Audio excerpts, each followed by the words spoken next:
Good evening, everyone. Thank you very much for joining. We will start our food safety session with Ms. Pio.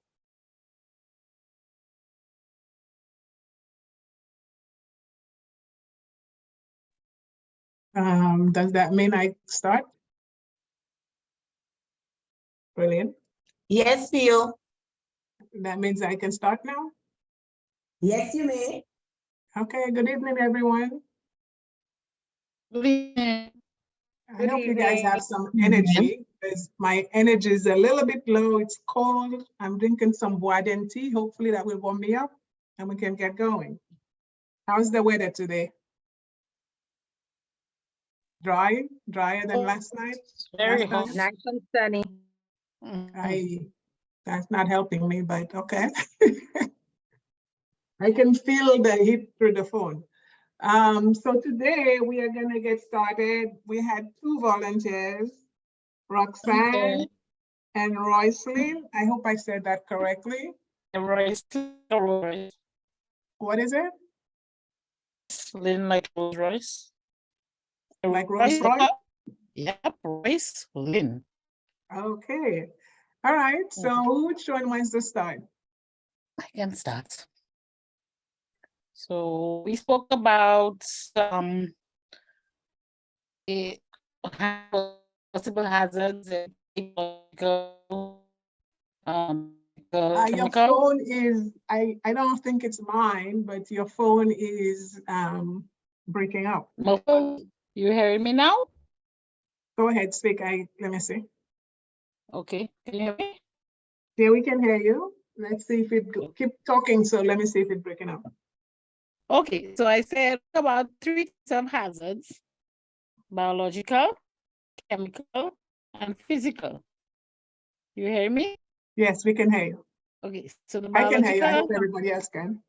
the biological hazards would be things that are caused by like pathogens, those like bacteria, viruses, etc.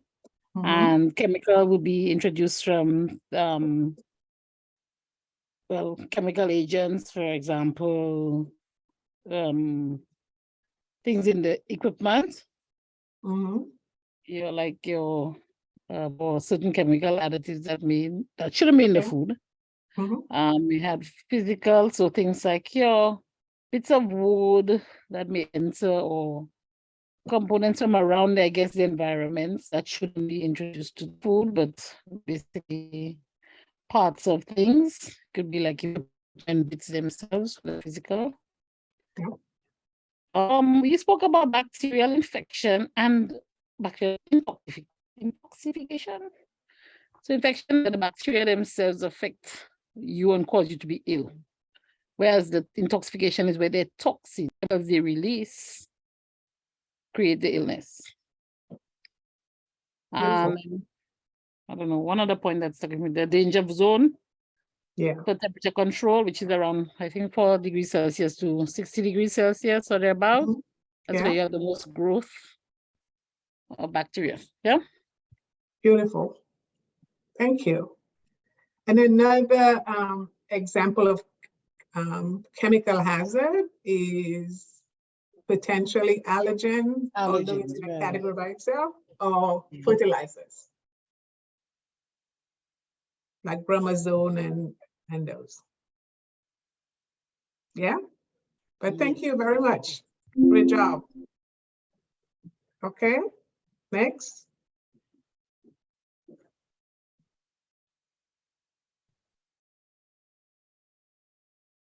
Roxanne. Is Roxanne in? Roxanne, are you there? All right. Anybody else wants to add anything from yesterday's meeting or anything that you thought about that you wanted to ask about yesterday's session?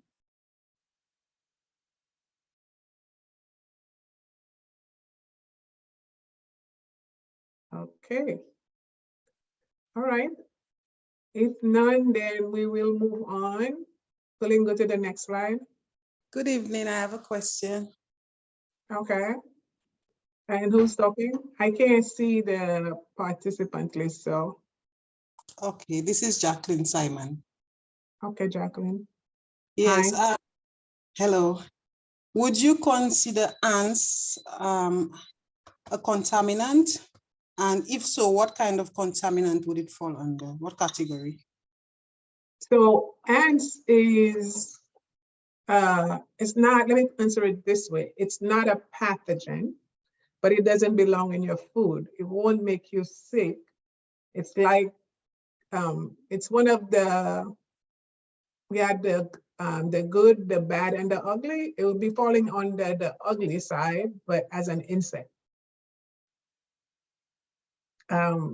It does lead to recall. You know those Capri Sun I was talking about? We had to recall some because they had ants in the bottom. It's not because it was a pathogen, but because it was just disgusting. So you don't want it in your plant, but from a food safety standpoint, it's not a food safety issue. It's like a quality issue. Okay, thank you. You're welcome. Any other questions? Okay, so again, a couple of things before we get started. Somebody had asked about the allergens from the different areas. I sent Pauline a list of allergens from all different parts of the world. And you will see, in addition to the 9 that's now part of US and most countries, and you will see the additional allergens that's included on that list. So you have that in your file. Pauline, you have it and you will circulate, right? Did you get that, Pauline? Pauline, did you get that? Hi, Theo. Is it the one on the good agricultural practices gap? No, I sent Caitlin on one on allergens. If you didn't get it, I'll send it to you at the end of the session. Let me know. Okay, great. Thank you. Excuse me. Yeah. It was sent to the chat. It was sent to the group. Oh, it's already sent. Okay, Yes. great. Good. So you guys have that as a reference. Thank you. Okay, good. So today I wanted to talk about good agricultural practices. Then you guys had some homework at the end. We'll talk about farm food safety plan. Now I have organic versus natural, but what I want to do is move that into next week's session.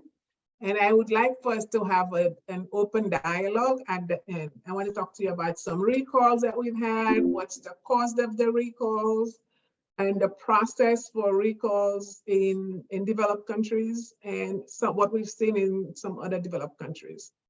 Okay? And this is your discussion. This is your sweet spot. You probably know more about that than I do.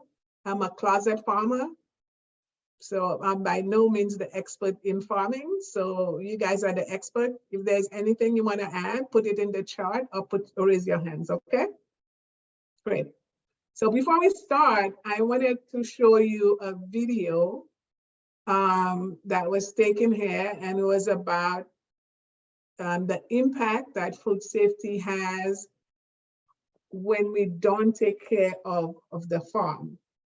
And before I do that, we will talk about the good agricultural practices, and we'll focus on food safety, and we'll focus on produce, okay? So take a look at this video and listen carefully. It's not that long, it's like 5 minutes, and then we'll proceed. Pauline, next slide on the video.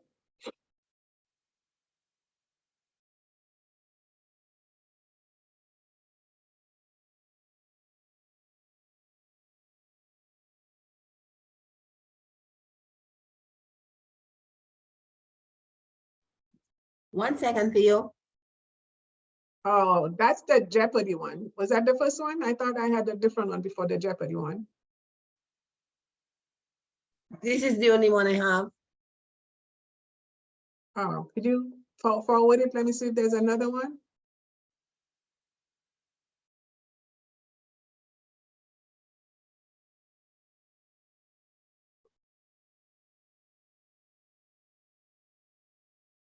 I may have mixed it up. Advance the, if you can advance the.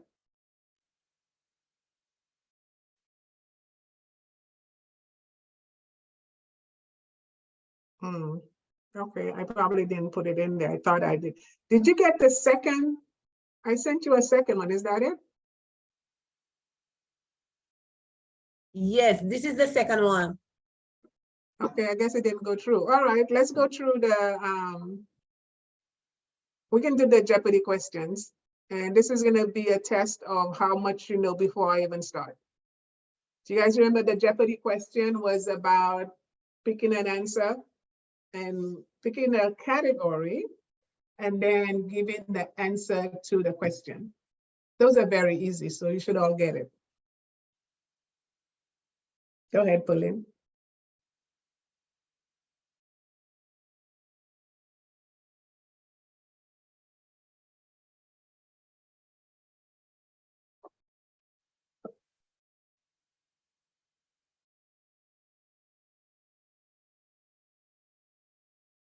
Put 0 teams. Go ahead, make, instead of 3 teams, 9, and then start. Thank you. So anybody can pick any category. I know we haven't covered all of them, but you can check your knowledge before we start if you are feeling that creative or you got it. This team sounds to me like they're a very smart team and very advanced, so go ahead, challenge yourself. So who wants to pick a category? Gap. Gap, 200. how much? 200. 200.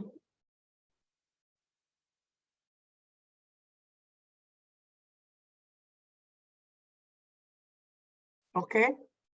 Any guess? Standards. What are standards? Sort of. Or what? Let me see. Factors that affect your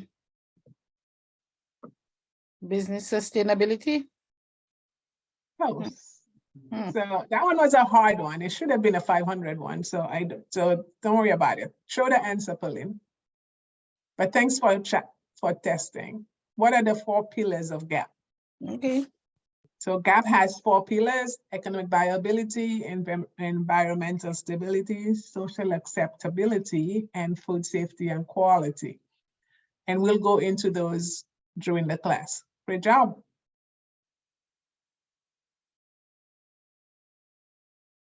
One more, anyone? Wake up, wake up. Organic farming for 400. Organic farming for 400. I like that. Food that is certified to have grown on soil and has no prohibited substances added to the soil for 3 years. What is Organic food? What is organic food? Close. Go ahead, Lillian. Yay, good. All right, great. We'll come back to the to that slide. I had a video that I was going to show you, but obviously it didn't come into the slide. So what I will do is send it back to Pauline after the session so you can have it to watch at your own leisure, okay? Pauline, we can get out of this one for now.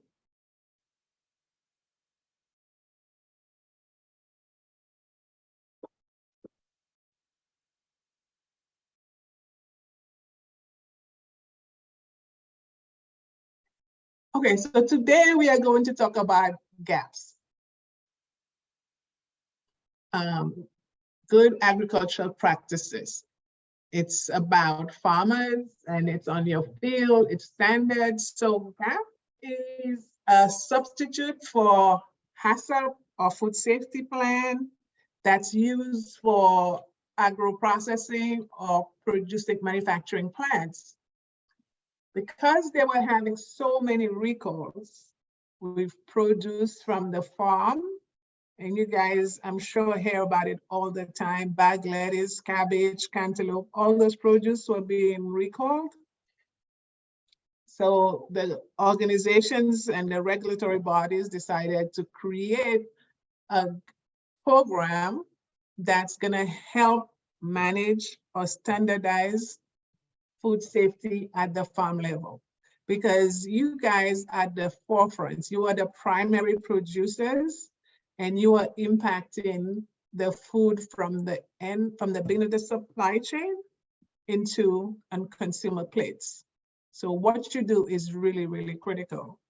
Now, this session is not going to get you ready for GAP certification because that process is long, and they don't have a certification in the Caribbean. I don't know of. Maybe Trinidad. I know Mexico have them in the Latin America countries, but I couldn't find any.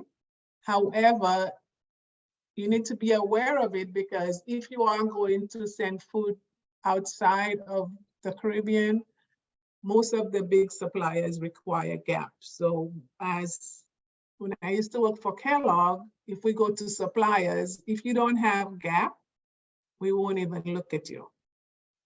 So, or some version of it. You didn't have to be certified, but you need to show that you had GAP practices and it was documented. So today we'll go into a little bit about what that is. By a show of hand, how many people have experience with GAP? Just your hands up, I'll look at it. How many of you have had exposure to the GAP standards? Okay, Roslyn. Anybody else? Good, all right. That's why you are here. Like I said, we're not gonna make you GAP certified, but you're gonna be aware, and there's elements that you can use. I also wanna mention that if you are into agro-processing, or if you have a manufacturing facility, this session is designed mostly for farmers. If you have questions on HACCP for your agro-processing or environmental monitoring or food testing, you can talk to Kathleen or Pauline, and you and I can consult with you on the basics for agro-processing. But this one is going to focus mostly on farm. Next slide. So what are good agricultural practices? And here's a definition according to the FAO. But in reality, I like to say it's basic common sense where you have to take into practice your food safety programs. So good agricultural practices are specific methods which, when applied to agriculture, creates food for consumers or further processing that is safe and wholesome. So the bottom line is making safe food and making sure there's a standard that everybody follows. And not only do you have the standard, but standard becomes irrelevant if there is no way to check it, right? So you have to have the standards, but you have somebody to hold accountable for it. Next slide. So the key elements of GAP are risk assessment. So you have to, and we'll go through some of that in detail. You have to do a risk assessment of your plants, your area before you start. Again, food safety for produce is about preventing problems before they occur. It's all about prevention. Testing is good, but testing is too late, because if you do finish food testing, that means you're gonna waste a lot of food and it's gonna be too late. Some of it will be out of your control, okay? Food safety commitment at all levels. That's what we talk about, food safety culture. So everybody needs to be talking about food safety, just the same way that they're talking about produce and how much you're making, how much you can sell. You should be talking about food safety. One of the companies I used to work for, the CEO ended up in jail because they actually lost their way. He did not have a food safety culture. And he basically had a challenge that he was going to make 1 billion packages of food in 2 years. And what that meant was Everybody forgot about washing. They didn't maintain the equipment. There was food on the floor. You walked inside, it was stinky. Luckily, the food that he was making was not a sensitive microfood, but it was just disgusting. And he ended up having to go and testify and pay a big fine. So food safety commitment at all levels and food safety culture is critical. You need to have educational training for operational employees. So your employees should know why they're doing what they're doing. So if you have 1 person, 2 person, 3, everybody should know what they're doing. So that's part of the elements. Next slide.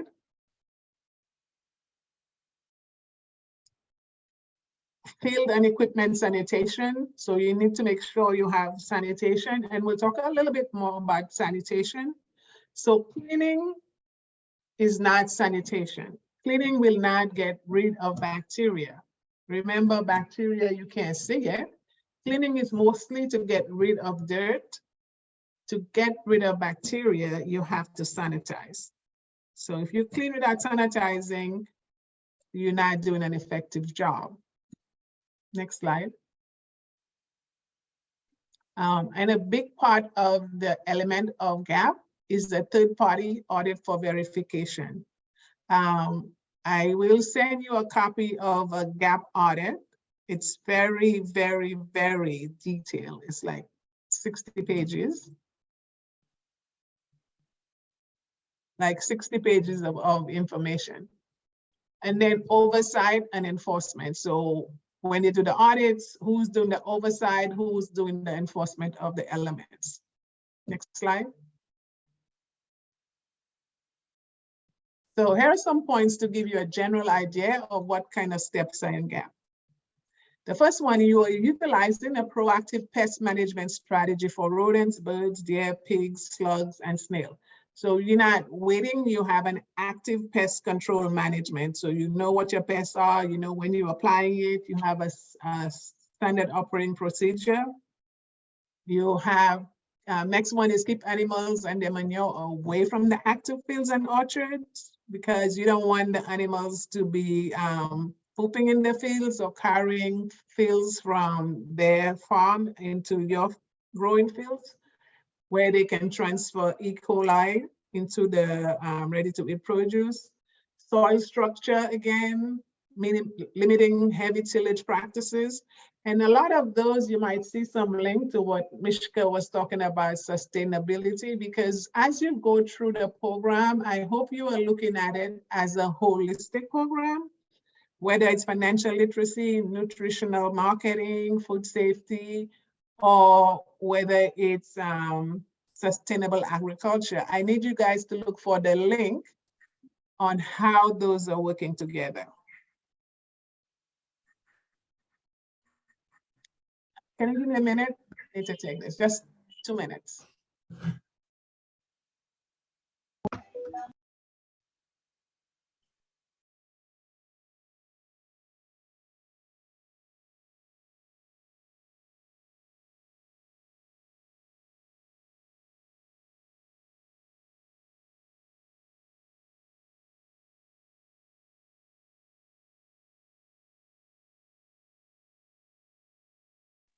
Sorry, guys, I've been waiting for a call from my mom and it came in, sorry. Again, Helen, did I lose something? Sorry, Theo, I'm sorry. It's okay.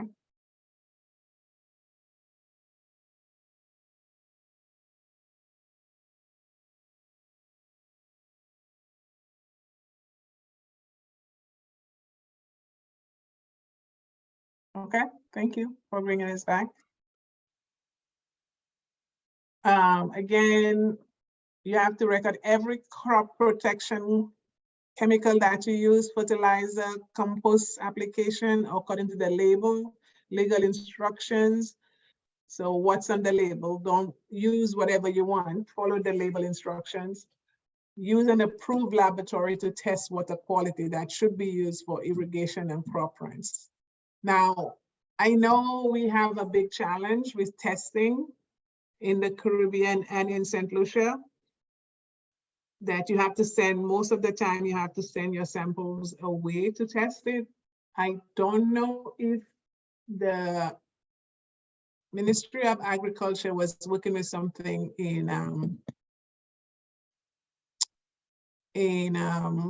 to start some lab testing. Do you guys know if they've opened it to the public? With Hannah Romaine? Anybody knows if that lab is open? It's It's been by the commissioned, but it's not functional entirely. They're missing an analytical chemist. Wow, that's been a long time. But it was opened. So what can you use it for? Can they do micro testing? Good question. I was in a meeting with some of the other technical persons, and even the Bureau has trouble getting results out of that lab. So, yeah. Yeah. It's a nice lab too. I hope they can get it operational. Yeah. Hi, good evening. My name is Elumina Donis. I work with Forestry Department. Currently we have a project soil care on the ground. We had a meeting with the lab last week in terms of checking to see what their capacity needs are. The staff, as well as some of the material they may need for the lab. We will be providing, the project is going to buy some of the material that is needed for the lab to be able to do some lab testing under the project. Some of you may know, Cliffy was invited to the launch of the project where we've been doing some soil sampling around the island to be able to have agricultural map, which is the first in 50 years. The last map we had was 1966. So it's the first step in trying to figure out what are some of our soils, what are some of the things that are going on with our soils, and hopefully the lab will be equipped to be able to run these tests for the farmers on their own, based on some of the training that they will be receiving and the equipment. Thank you. Thank you for that information. Ladies, you heard it from the horse's mouth. Not that I'm calling you a horse, but. All right, fantastic. Again, so you need to test so you know what you're doing. Next slide.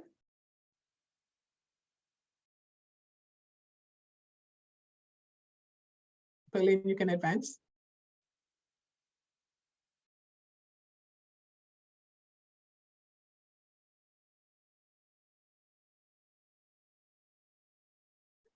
Yep, so the next one is avoid growing plants in contaminated fields. And that means contamination from pesticide or from microbial, so overrunning water. A lot of the produce recalls we had was because of water running over, contaminated water running into the field during rain, or because the fields was downhill of a slaughterhouse or something like that. And then practice crop rotation. So some of the key elements that when you talk about GAP, if you keep that in mind, it's just a summary of what are we talking about when we say good agricultural practices. Next slide. So that sounds like a lot to do, right? So how will GAP benefit your farm? And here are some of the benefits that we talked about. It ensures the quality of the food and safety improvement. So it ensures quality and improvement because now you are paying attention to the quality control and managing it in a way that minimizes food safety. It's during harvesting, it's even more important because harvesting is the last end on the farm where you have control of it. And it also, the implementation and management of GAP increase the quality of as well as raw and processed food. So even though we said it's mostly for produce, but it also impacts your other agricultural product, like the ones that you're gonna further cook, but that also impacts it. Okay, next slide. GAP also, like everything else, has some challenges because GAP was developed by the developing countries with no consideration for the underdeveloped countries and how they're gonna implement it. So the problem is lack of local standards and financial support. So in the developed countries, there's a lot of funding for farmers who want to implement GAP. So they can find funding every which way, and there's a lot of opportunities. In the developed countries, not only you don't have an opportunity to find funding, but there's no local standards. I don't know of a local GAP standard in St. Lucia. If anybody knows about it, let me know. So maybe we Yeah. worked on one at the Bureau some years ago. You did? Yeah. What became of it? It normally, I mean, these are national voluntary standards, they're not mandatory. Yeah, the GAP is voluntary, but can somebody find it if they want it? Yeah. How you does go it to get the National Bureau of distributed? Standards, the Bureau of Standards would normally have a repository of those standards. Including, Is there was everybody one we aware worked that on. they can go into the bureau and Yes, get the GAP standards? yes, yes, including the organic, we worked on an organic one as well. Yeah, the technical committee, I sat on that technical committee, I still sit on it. So Okay. there are a few of those available, just as there is a national food hygiene standard and Yeah, labeling instead of food standard. hygiene standard, when I went in there, last year when I was in St. Lucia, I was talking to, I forgot his name, but I couldn't get a copy of it. He said they didn't have Of the that. food hygiene standard, No, the food hygiene I got, but yeah, which one you couldn't get a hold of, the GAP? yeah. Good agriculture practice. There should have been one. I don't know what stage of development it was at because it's been a while for me. Yeah, And the first set were developed out of an FAO project. yeah, Okay. okay. Yeah. Good to know it's there. Now we just have to make sure people know where to go and get it, right? And thanks for reminding me, GAP is voluntary, it's not mandatory. It only becomes important if you are going to sell it to a supplier that requires it. So small farmers, like I was saying, they're at risk of missing out on export market unless they are adequately informed, technically prepared, and organized. It is a burden to put it in for micro farmers and small farmers. If you are running a backyard garden, you don't need to have GAP, but you can try to practice some of the things that you have on here. But if you have a backyard garden, GAP is not feasible to put in. But if you have a bigger garden, a bigger farm, then yes, let's start talking about that. Next slide.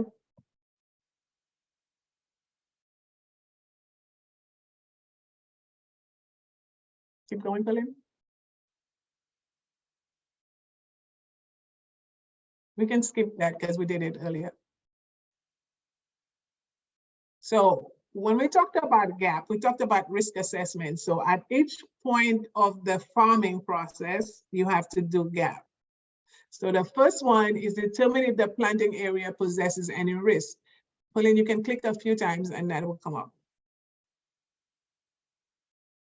So were animals allowed to graze? Do you have regular flooding?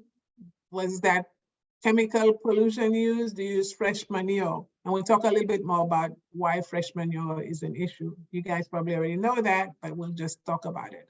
So before planting, you guys probably all already did this, and that's your first step. But if you find challenges, you want to make sure that it's documented. So if you've done it and it's not documented, and somebody comes to visit you, whether it's the hotel or vendor, and if it's not on paper, it's not done. And remember this little motto: if in God we trust, everybody else show paper. So you want to make sure that you have documentation for whoever that you're going to be selling it to that asks for it, that you have it that documented. So don't just only do it, but do the documentation. Next slide.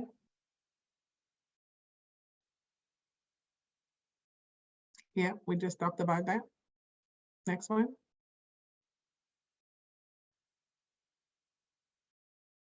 So let me ask a question to the team or anybody else. So what happens if you find a plot of soil and you test it, or first of all, do you test it? And if you test it, you find it has a high pesticide level of prohibited pesticide. Has anybody experienced that?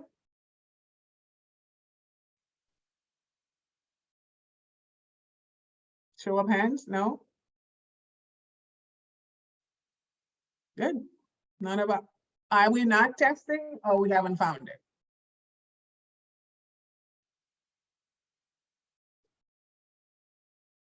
Come on, guys, you can speak up. We have 73 voices on here. I've not found it. I'm not sure if it's been tested. I'm not in the capacity to say if it's not been tested. Mhm. Yeah, it's very complicated, but you don't have to do it. Maybe you do it once a year, once every 2 years. But if you have the ability to, you should check it if you don't know the history of the farm. Okay, good. During planting, you should not apply raw manure to a vegetable or fruit crop. Anybody agrees or disagrees with that statement? Speak up. Good night. I passed there, I see you there. I said, let me come and check you. You don't see my feet? But why you walking? Later, you need to mute yourself. Hello, Miss Wilson, press your mute button. Miss Wilson, press your mute button. Thank you. Yes, so we shouldn't know. Sorry, Theo, could you repeat? I got disconnected for your points you made. Yes, I say, which one? The last point, if we agree. I with said we it. should not apply the raw manure to a vegetable or fruit crop. That point. And I was asking, is that true or false? And if it's false or true, what's your supporting argument? Hi, good night. Well, for me, it depends on the type of manure. Go ahead. You can apply manure as the sheep or the goats directly, but the sorts as in the broilers or the fowls, I should say, they're hot, so you cannot apply them directly, but the sheep and the goat, you can apply them directly. So it depends on the type of manure. Yeah. So that's a good thing, but in general, it says you don't want raw manure unless you're using chicken pellet or the goat manure. I don't have enough information to say or not that the goat manure, you can apply it directly. But if you say that, again, like I said, I'm not the farmer, but in general, you want to stay away from raw manure, like from the cows, because they have high levels of salmonella and E. coli. And if you are going to apply it, you have to apply it in the soil way before planting and let it stay there for about 3 to 6 months so it can decompose. Next slide.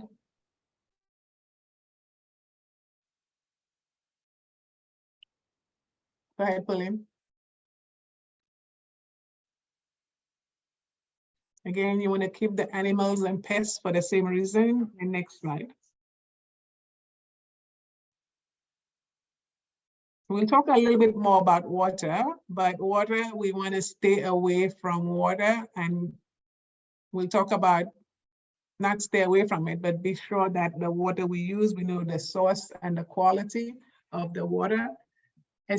Again, this is for applying it to your produce. The goal is to not get your produce contaminated. So we talk about soil and manure. So let's look at this. Soil amendments. So we have, Pauline, was there a slide before that? Okay, so keep going. And do one, okay. Go ahead, back. I missed the slide, but it's all right. Okay. So biological soil amendments. So you have the treated one.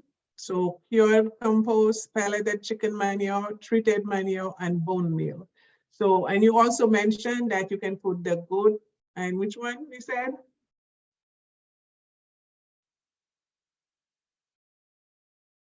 Somebody said goat manure and something else. that I wasn't aware of. And But chicken those manure, are I'm the not ones sure. that you can Sheep. use. Right?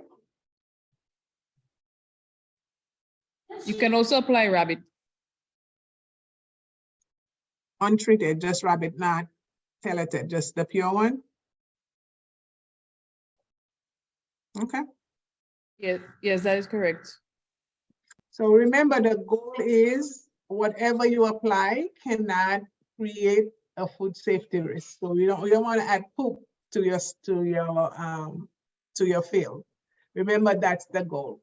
And somebody said, your grandmother said the dry one is better, and that's the reason, because the dry one, the microorganisms have died off a little bit. I remember when I was growing up, we used to add the stinky raw manure and we thought it was good. Yeah. But again, if we're gonna add it to the ready-to-eat foods, we need to be very aware of it. Next slide.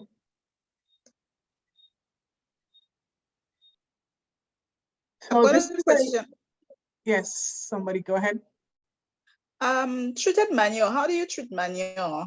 How do you do that?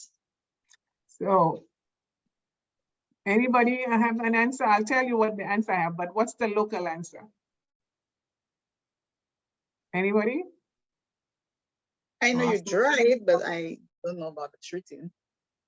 Yeah, because in some of the bigger areas, you can bake them or heat treat them. That's what they're talking about. Thanks for that. Yeah. So you can heat treat them and they go faster, and the pellet ones, again, it's also a good way because basically you're dehydrating them and killing the bacteria. So I gave you a list of, again, it's not all inclusive, of manures and the risk. So you see raw animal manure is more risky, and the less risky one is yard trimming, mulch, pit moss, right? Sorry, Ms. Theo, I had a raised hand. I have a question. Sorry, Anya, go ahead. Is the risk the same for tree crops as it is cash crops and vegetables? The risk is less for tree crops because the tree crops is not making contact with the manure unless you have fruits that's dropping into the ground and you don't have a ground protection. Okay, that was what I was thinking. I just wanted to verify. Thank you. Thanks. Any other questions? Okay, let's move on. Okay, during harvesting is a very important time where you can control bacteria. Remember, if you have contamination on your ready-to-eat food, you cannot get rid of it. You can reduce it, but you can't, it's really hard to get rid of. Next one, please. So as a result, like everything else, you have to separate the containers that you use for harvest. And if you don't have new containers, make sure you are properly cleaning and sanitize them. So if you use manure for one slide, then make sure if you want to use that wheelbarrow again, that you have cleaned it or put a liner on it before you put your harvested fruits in there. Your equipment, let's not forget about that. Just like when we talked about the kitchen and the kitchen utensils, remember I said the session before when we talk about the basic food safety applies here. So think of those as your kitchen utensils, making sure that your workers are aware of what utensils are. And if you are going to use utensils on your fruit crop, how are you gonna color code them if you have a choice? If you don't have a choice, then make sure that everybody knows what is used to move manure or dirt is not used on your crops. And if you're using water, make sure that your water source is also not contaminating your food. Keep going. Workers and worker handling practices is another one. Go back, Helen. Again, workers are handling the fresh produce must be healthy and follow good hygiene practice. Hepatitis is a big problem for handling. And we've had a lot of recalls on strawberries and all of those. Okay. Next slide. Now, I wanted to just show this, and nobody has to answer, but just in your mind, look at what's happening there. So this is post-harvest, and document for yourselves all the things that's not working on here. Take a few minutes, take a look, and see what the risk is.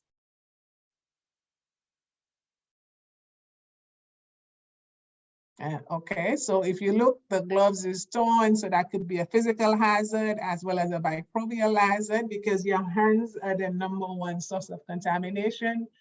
The hairnet is not properly covering her hair, so that might as well, she didn't have a hairnet. This is like when you see people wearing their masks and their mask doesn't cover their nose, it's as well as they didn't wear the mask. So that's the same thing. When you wear hairnets, it has to cover all of your hair to make sure hair is not running in the food. And again, the water is overflowing. So a number of things that's in there that is not acceptable. Next slide. Again, cleaning and sanitizing of your tools. Remember, we said that cleaning is not enough. You have to sanitize. And that is not for all of your equipment, but especially the ones that's gonna touch your food. It's the same thing like in your kitchen. Anything you're gonna prepare that's not gonna be cooked, like your lettuce, your salad, you have to be very careful to clean and sanitize. Next. And again, your packaging, and have standard operating procedures. Remember I said documentation is key. So have operating procedures. If you have a farm, even if you have agro-processing plant, even if you are working by yourself, make sure that you have something documented for your own safety, and you'll hear about that during your financial literacy program. Documentation, document. Next slide. And again, transportation.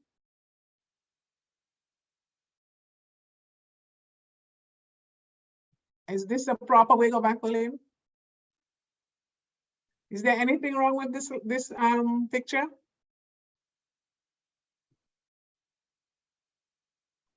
This is perfect, right? No. What's wrong? No. The vegetables exposed to the heat. They're not Vegetables exposed to the environment. Heat, yeah. They're crushing each other. The fruit, sorry. The vegetables, like look at the broccoli. Yeah. So what's wrong with putting them, in addition to crushing them, what else is wrong? By stacking them. The bottom of the tray might be dirty. Yeah, so the bottom of the tray might be dirty, and then you're putting it on top of that, Top of the right? thing. Yes, and it's not covered, so it's open to everything when you're driving outside. There's no topping on top of it, so everything gets contaminated on your way to the market. It's like right? putting the bag on the table. Exactly. It's the same thing. Good. All right. Next slide.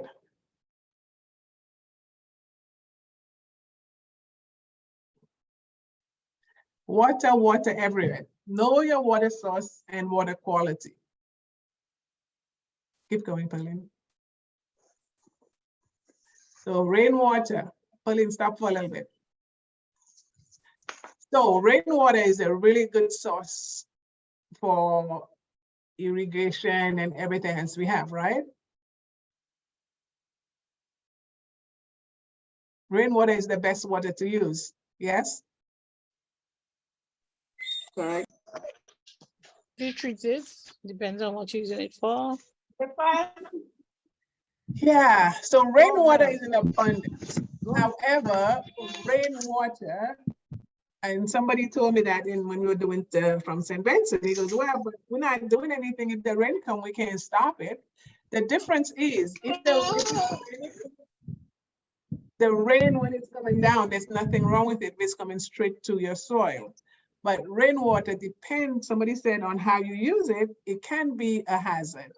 So the rainwater that comes down, if it's coming from your roof, and you have bird poop and other stuff on the roof, and you're collecting it, the bird poop have lots of salmonella in it. And that's draining into your rainwater. Now you've contaminated the water, right? If the water is sitting there, it has no sanitizer, it's not covered, the container is not clean, that can also be a problem. And if the rainwater is coming from a runoff, if rain comes in and you have water from a runoff, same thing. It's bringing that into your produce. Now, this is again for your ready-to-eat fruits and vegetables. Your other products, like your yams, your dashing, and those other things, you don't have a big problem because they're not being eaten raw. They are going to be further processed. Now, we make this other thing I got some, we make a lot of CMOS sponge right now, right? That's very big in St. Lucia. We have a CMOS farm, but I got some, and then I was thinking after I made a shake with it, I don't know if it was processed. So can somebody tell me what's the process for making CMOS powder, pre-packaged CMOS powder?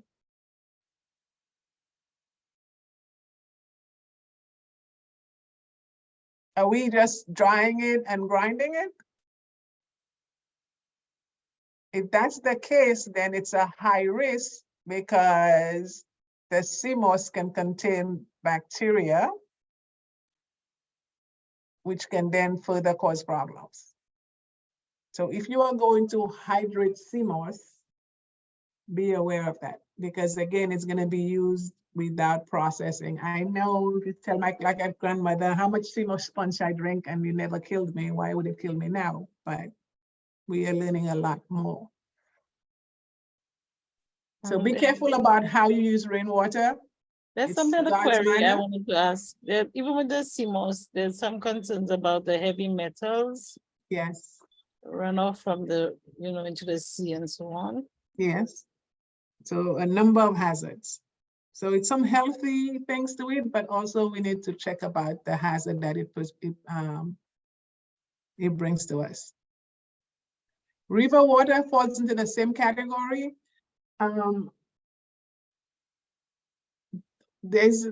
We went to France to look at the spring waters. And I swear I'm never gonna drink any spring water again. The purified one, yes. But the spring water it sits in, they have a well and it travels miles and miles under the ground.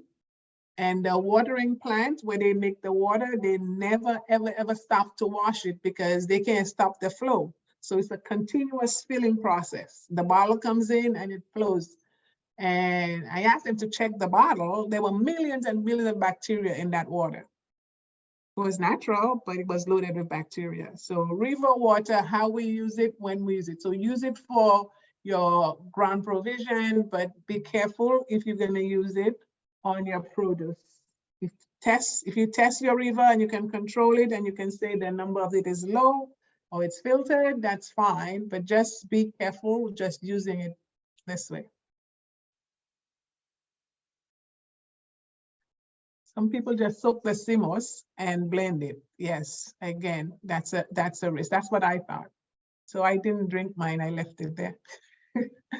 And then the municipality water is your best water. Now, that's assuming the municipality is adding what they're supposed to add to keep the water clean. Now, if you're gonna make organic, you have to be careful too. So you have to know what's in the water. Okay? Next slide.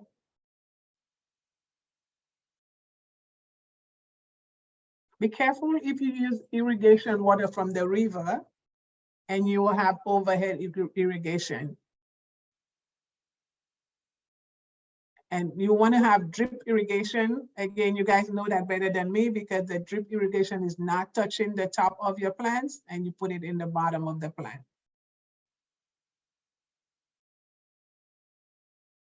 Okay?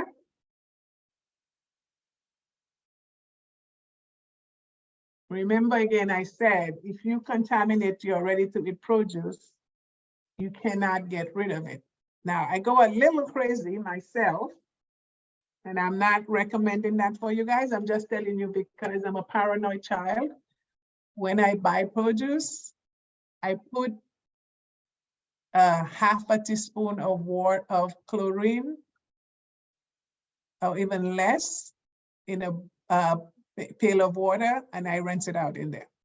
My cantaloupes, my lettuce, my not cabbage, I don't do that with cabbage, lettuce, any of the leafy greens. Okay? Next slide.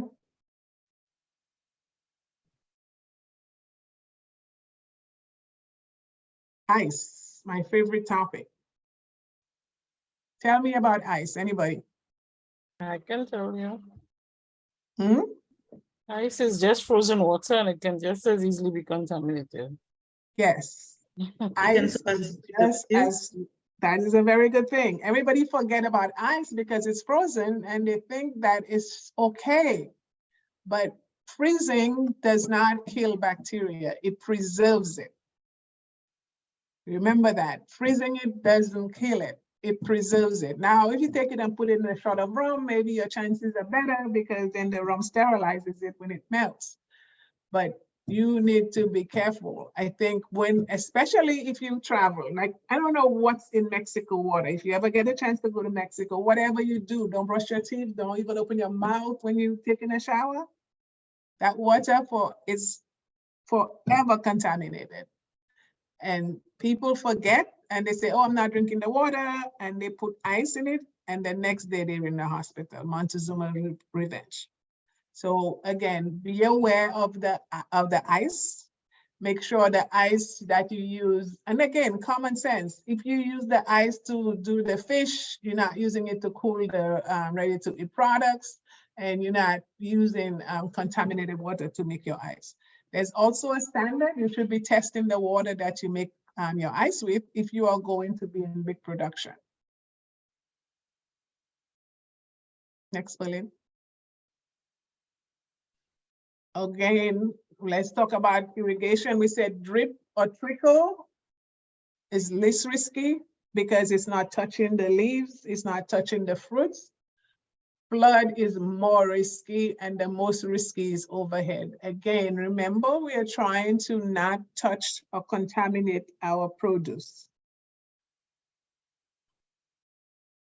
Next slide.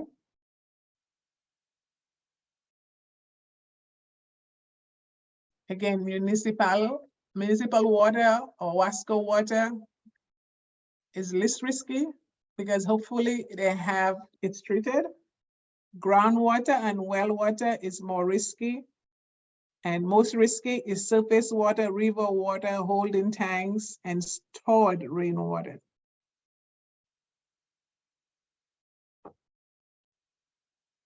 And testing frequency is, in municipality, you can get the Wasco to give you the data. You don't have to test it if you're using Wasco water.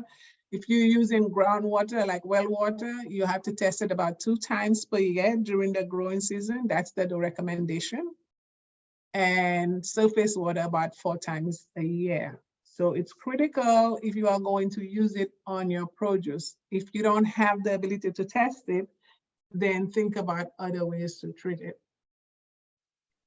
What you're looking for in the water is E. coli. And E. coli, we said I call it the poop microorganism.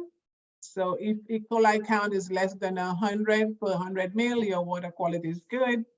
If between 100 to 500, that's the cautionary area, and anything over 500, you need to retest the water and see if you get the same count.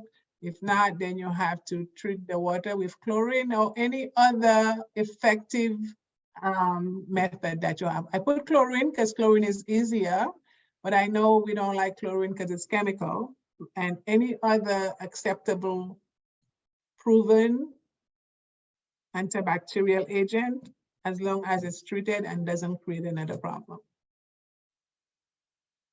Okay?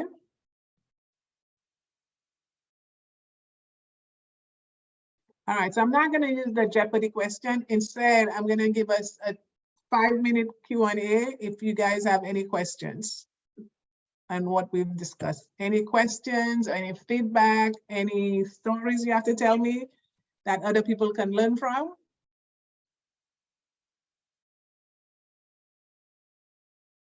And just raise your hands or put it in the chat.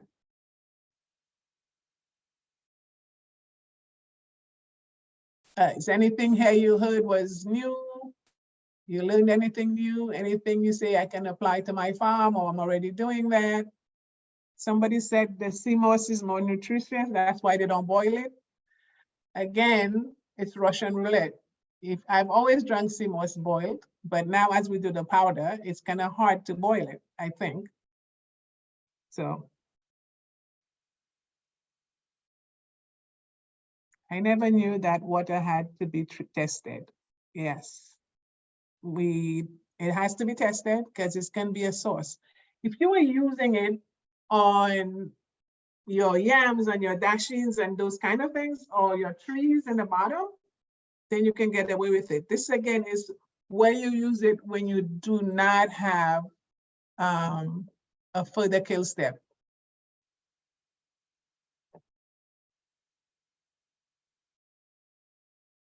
We have time for one more comment or question.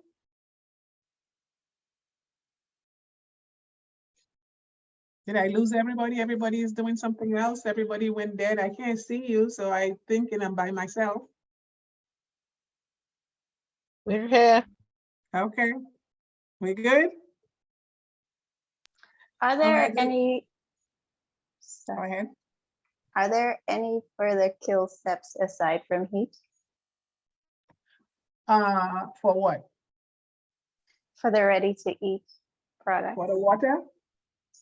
So if you have a ready to eat product that you use contaminated water on, you said that it was most important for those products that didn't have any further kill steps.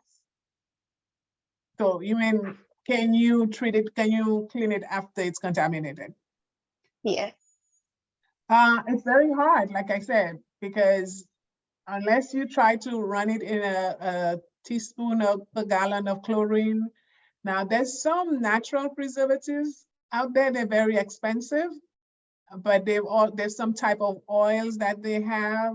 Now some people use vinegar. Again, it might get you some kills on it. It depends on the load. That's why we say try to prevent it, because once you get it on, it's gonna be hard. In the chat, it says, if one does rainwater harvesting, how can you treat the water? First of all, you can protect it by preventing it from coming in there, or you can filter the water. The water filtration is a 0.5 micron filter that you put on it, or a cheesecloth to filter it. Okay, there's another thing in the chat. How safe it is to use salt and vinegar to wash fruits and vegetables? Like I said, vinegar, I know people use it. There's still inconclusive data on how effective it is and at what load it can get rid of, but I know people use it. Salt, you have to be careful with, because some organisms are salt tolerant, like Staph aureus, they grow very well in salt. So if you use salt to do anything, just be careful. Another question, do supermarkets require farmers to provide information or results on the crop for contamination?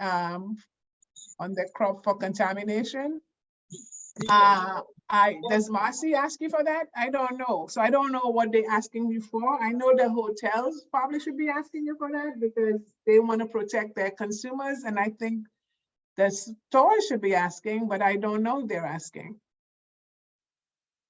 Anybody? Does Marcy ask for testing or anything else? What does Marcy ask for you from a food safety standpoint? Or the hotels, anybody who's selling for hotels?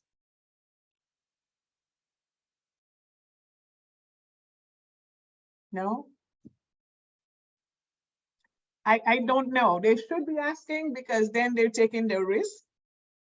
I don't know that they Oh. actually test, but I think they ask for the license to operate. That's all Yeah. what I know of. But the license to operate, does it Not a really food safety, require you more to like test the- anything? Not really, yeah. It's just about your layout and your, well, some of Yeah. it is sanitization, your protective gear and that kind of thing, but Yeah. Yeah. So as we go now, and we are smaller and we have less, but again, as we become more exposed to the hotel, we have more tourists, we have more people, we have to worry about our people too. But we need to start increasing the awareness of food safety. We don't want to wait for us to get a problem. We have to get ahead of it. And you guys are getting a front row seat. So even though there's no standard, then those things that hope when HD put this together, because they are one of the few people that include food safety in their programs, is that you guys are gonna have a step ahead, be aware and apply a lot of those where possible. What about washing with baking soda? So I don't have the answers to baking soda. I don't have any data that says baking soda is good. And I would think that baking soda would leave residue on your fruits. It creates another problem. Has anybody done baking soda for microbial contamination? I don't have any technical data that says it's effective, so I can't say yes or no. The reason why I asked because I've seen like a lot of in YouTube influencers use baking soda and water to wash their produce. So I'm there like, is it actual? Is there? Yeah, I don't have any scientific data that says it's good. I've seen those too. I've seen everybody's using those, but again, I'm not saying it's not. I just say I don't have any proof of it. Okay. All right, let's get back on. Thank you for your feedback. Appreciate it. It's harder when I'm not seeing you face to face, but let's keep going. Okay, Pauline, let's keep the video.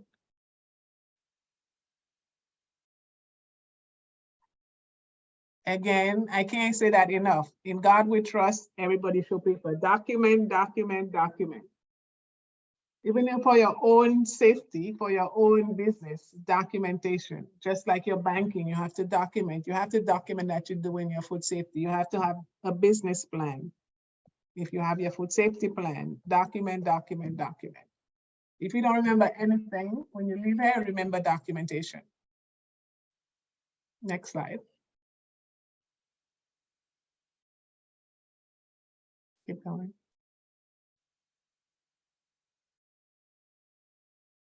Next. So we're going to touch on two things, and I'm getting to the end of the discussion. So traceability is a big part of GAP. And you need to be able to trace your food from your farm all the way down to the consumer level. So if you're selling it to a hotel, you want to make sure if there's somebody gets sick and they buy it from different people, you can say, hey, this is not mine, and here's why, here's my documentation. That's why it didn't cause a problem. Traceability is to find food quickly if you have if you have a problem, whether it's a physical problem or whether it's a microbial problem, that you want to be able to quickly go back and see where the problem started and how you fix it. Now, as farmers, if you can demonstrate that you handle that produce adequately, that your water source was free of contamination, because it can happen at the retailer or in the hotel, they could have cross-contaminated, or it can happen in the home. And so make sure that you have documentation that says, here's why my product is there, and be able to trace where it goes. Now, traceability in the US and Europe, they just created a whole big rule on traceability that it used to be you have to create it one step forward, one step back. So from the farm to the warehouse. Now they want you to take it from way back to the whole stream. So, and that's okay if you are not selling to anybody, but if you're selling and you want to sell your products to a bigger platform, you are going to be required to show traceability. There's some exceptions again for macro farmers, but if you want to get on the big stage, you need to start thinking about your traceability.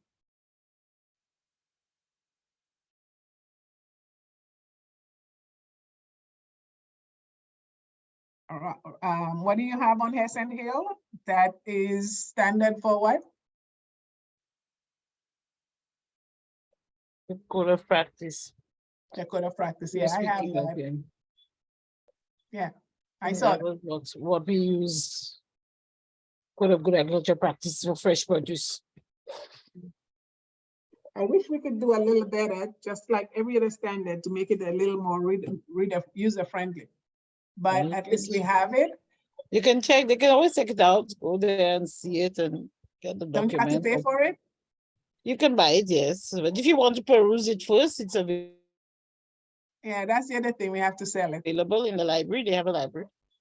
Okay, thanks for sharing. All right, so traceability is the other element in GAP.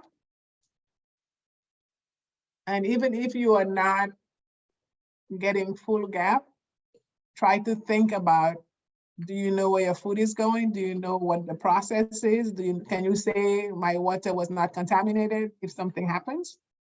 So you're not only protecting the consumer, you're also protecting your business. All right, next one, recalls. Next slide.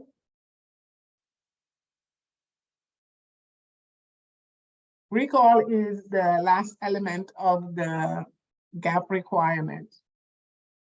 So again, you'll have to trace it and you have to be able to recall it. I was happy to hear that we had a couple of recalls in St. Lucia and that we have a program for recalls. And I couldn't find one. So I was really happy to hear about that. So the idea is, again, if you have a problem, that you are able to go through and call and recall the food, that the government can say, okay, here's the food. Now recall again, most recalls are voluntary. All the recalls you see happening in Europe and in US, it's not mandatory. It only becomes mandatory if there is a lot of debt and the company refuses to pull it off. Then the government will take action. But mostly the recalls are voluntary. So tell me about St. Lucian recall, and if is that a thing for farmers or for agro-processors? What's your experience with recalls in St. Lucia?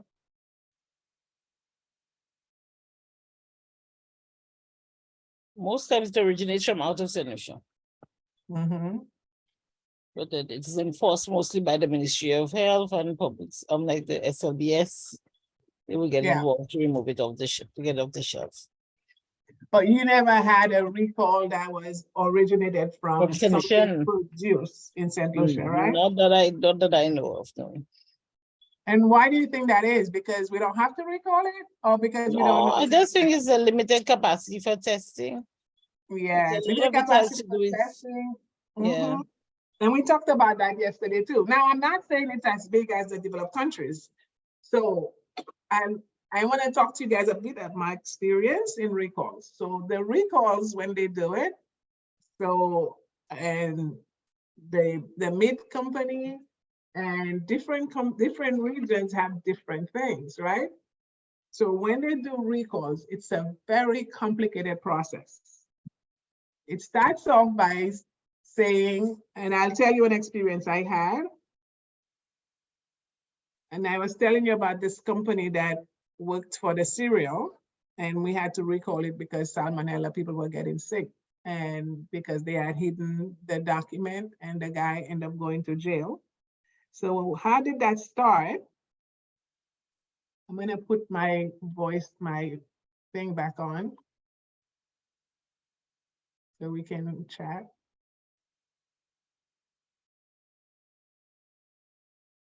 How did that start? And recalls always happen on a Friday. And the reason because it always happen on a Friday because that's when the test comes in. So most of the times you get recalls because of consumer complaints, that you have a system where when people get sick, all the states are reporting it into one system. It's called the whole genome sequencing, and they can go in and see, oh, the lab reported this person and had this salmonella, and this other lab in this other state reported it. And then they decide an outbreak is if you have 2 or more people getting sick, that's an outbreak. If you have less than that, it's just, they don't do a lot about it. Ms. Hill, I'm glad to have you on there. We're getting lots of information. Thank you. So if you have a recall, you have to have 2 or more for an outbreak. And that's when it starts the ball rolling. So once you get a recall, when we were in our process, I worked with the CDC, and they called and they said, hey, Theodora, we have a problem. At that time I was working with the CDC on a different group, so they didn't know it was cereal from Kellogg, but they called and they said, we are seeing a number of sick complaints from people eating cereal. We haven't been able to identify which cereal it is. Okay, so I was like, okay, let's make sure it's not ours. Half an hour later, they call and say, well, it's a Kellogg cereal. I was like, it can't be, because we do all our processes. And then I called my team and find out they knew about it, but they hadn't escalated to my level. And they were trying to fix it on their own, but they didn't escalate it. So that comes in, we have to collect all the data. Remember that it's voluntary, so you have to collect all the data. You have to find out how much product that's involved. And you have 3 days to get all that information together before you go to the Food and Drug Administration to report yourself that you have this recall. Then you start by searching your consumer database, and we start finding we had consumers were complaining about diarrhea and throwing up, and they all ate that cereal. And then you have to go and put all your data together, get your suppliers, you have to notify, again, you have to do your trace back to see where every piece of product went through. Because if you don't do that, then it leads to multiple recalls, right? And then you have to make sure that this is documented. So you go to the FDA, then the head of the department, mostly me, and the CEO, we bring our lawyers with us, we go to the FDA's office, and we plead our case of why we believe it's supposed to be a recall, or in some cases, why it's not a recall. In this one, we had no other choice but to say it's a recall, and then it was, recalls are in different classes. You have a class 1 recall, a class 2, and a class 3. A class 1 recall is the worst. That means people have gotten sick and maybe death. If you have a death, then all things are off. Once you have 1 death, then it's out of your control. The government is taking it over. A class 2 recall and a class 1 recall, you have to do press. You have to make sure everybody knows about it. Now, when we have class 1 recalls, what I have found is by the time it gets out, the area, like cereal, when I came back to St. Lucia about a year after that recall, there was still that impacted cereal on the shelf in St. Lucia. because somehow the message never got through. It was never verified that it was removed off the shelf. And that's not the first thing, because you have those big recalls, they sell the products to the smaller countries, they know where it is, but they don't follow through. And then the product still stays on the shelf and not pulled off. So you have to be very careful and listen to the news or whatever, because it doesn't come off the shelf that easily. So you have class 1, class 2, and class 3 recalls.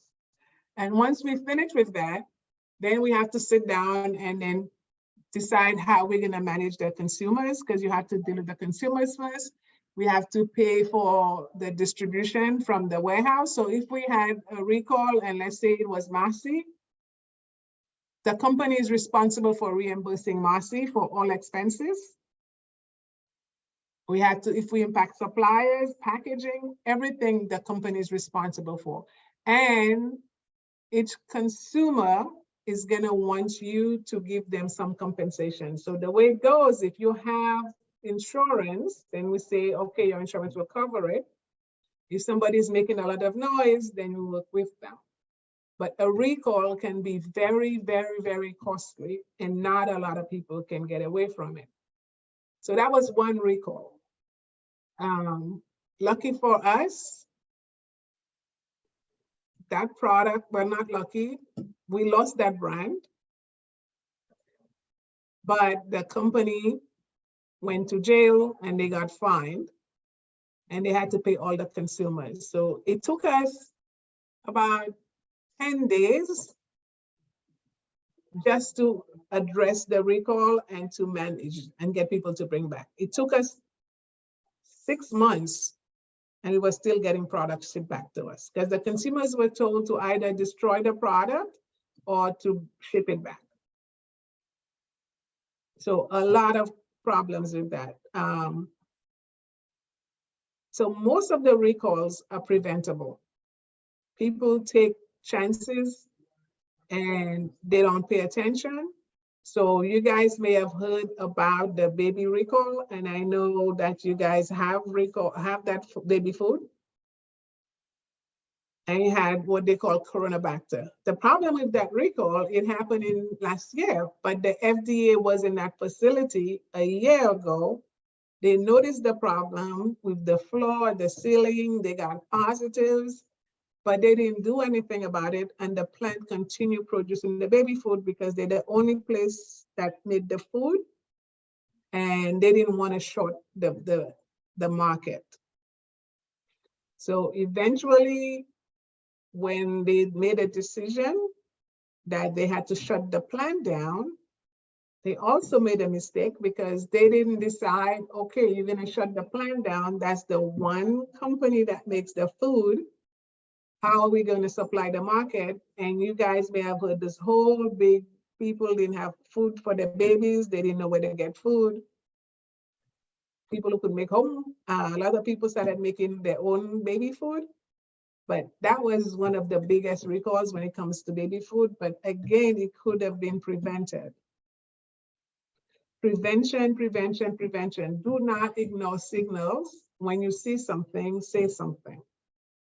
Because at the end of the day, we are giving food to others. We are taking the accountability of the food that people will eat. Another example of a recall which comes home to you guys, it's flour, gold-bound flour, and you say, why is flour a problem? Well, again, cross-contamination. The flour became contaminated during the hydration process. The water they used to dry the grains got contaminated, the silos don't get clean, and once you get the silos, it's like a 10-story silo. And once you get that contaminated, you're just flushing it right through. So tons and tons of flour got recalled for salmonella. Luckily, no deaths, but that company also went out of business. Another one that's probably closer to you guys is a recall with cantaloupe. How many of you grow cantaloupes for selling?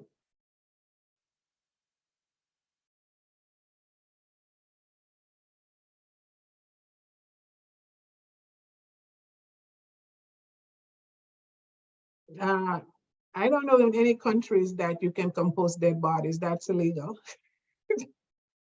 Somebody asked, in some countries you can compost dead bodies. Is that what you asked? Let me see. I heard that in some countries it's legal that compost dead bodies. Is that okay? Or when do you sell or to consumers in general?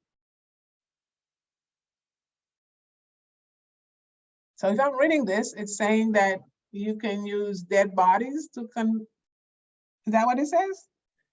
No, that is not legal. I'm the one who asked the question. I was watching a video and I saw that they're doing this now. And I just wanted to know if that's like healthy. First of all, 'Cause I they, don't they, know they where start to put anybody it as would a use. Go ahead. Be careful what we see on the news. There's no way on any God's green earth, I don't care what planet you are, even though you're doing it, that we have gone to the place where you use bodies for compost. Okay? Can somebody say, what's the new business? The bodies? What What? I think she's speaking about is the video where there's the biodegradable coffins. I think is that. So they're like using the coffins or casket to bury persons, but it degrades over a period of time. Why are you guys saying that? On the internet. The University of YouTube University, right? I guess so. Nope, it's BBC. New York approves composting of human bodies. I'll have to check that one out because I just put the link. yeah, just because it's BBC there doesn't mean News. it's right. I don't know if it's right. I don't believe it. I actually don't believe it, but there's all kinds of. All right, so listen to this. Oh my goodness. US is not. You're not allowed to use radiation to sterilize food. So can you imagine having to use dead bodies and composting it? People are fighting right now because of the water shortage. They want to use reclaim water, like sewer water, which if you take the gross factor out, if you have sewer water, they can take it and retreat it and put it back for washing utensils, not for food right now, but to wash and to do your other stuff because of the water scarcity, like in India and those places. Now, when you think about it, it sounds gross. But if you look at the process, it's actually okay to use the water because you've taken out all the contaminants out of it. It's just that it's so gross when you think about, I'm gonna drink this water and it came from wastewater. So I don't know about the decomposing or using compost for that. I'll take a look, but I don't know. So how is cantaloupe? Is cantaloupe in St. Lucia a big thing? Is anybody farming cantaloupe or anything like cantaloupe? No, we don't grow cantaloupe locally? Okay. Well, the reason I was asking, because we had a recall on cantaloupe, and it was one of the biggest recalls. So you say, well, cantaloupe is not ready to eat, but it is. We don't eat the skin. But what was happening is the farmer, once you get the cantaloupe, you send it over a belt and he was using it to rinse.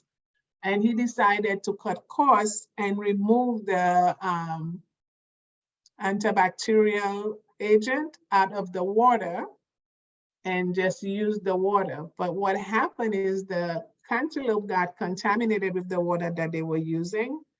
And because it's porous, it sucked in some of the pathogen.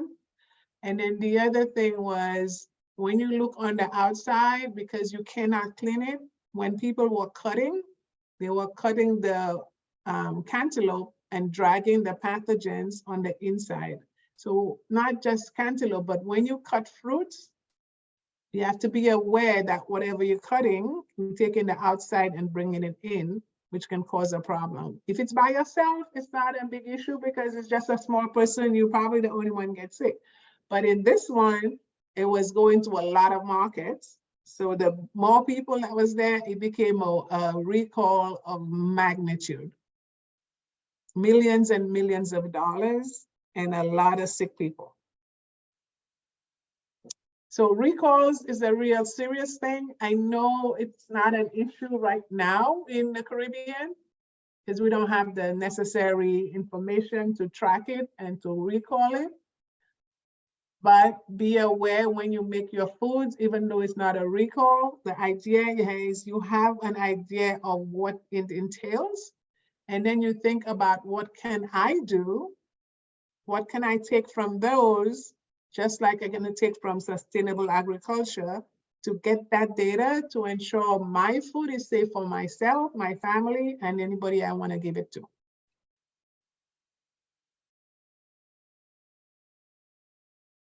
Okay, so that's all I had. I want to leave the organic farming for next session.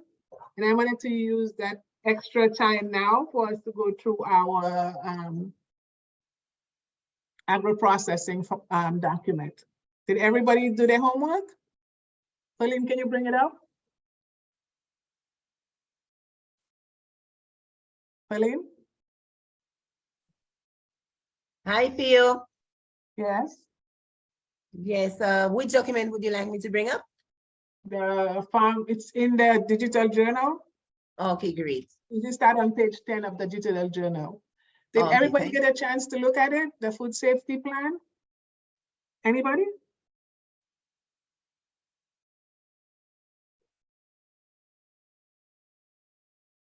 Wow, okay, we'll go through it then in person.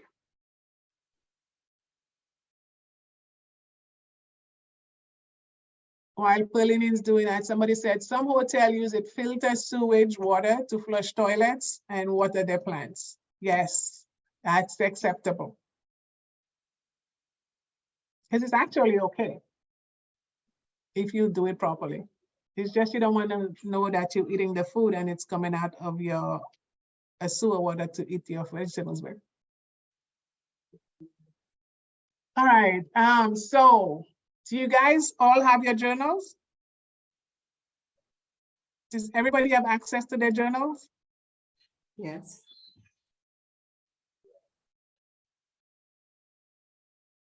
To open mine, mine, I'm trying my to open mine. device is acting up so bad. Okay, Bernice.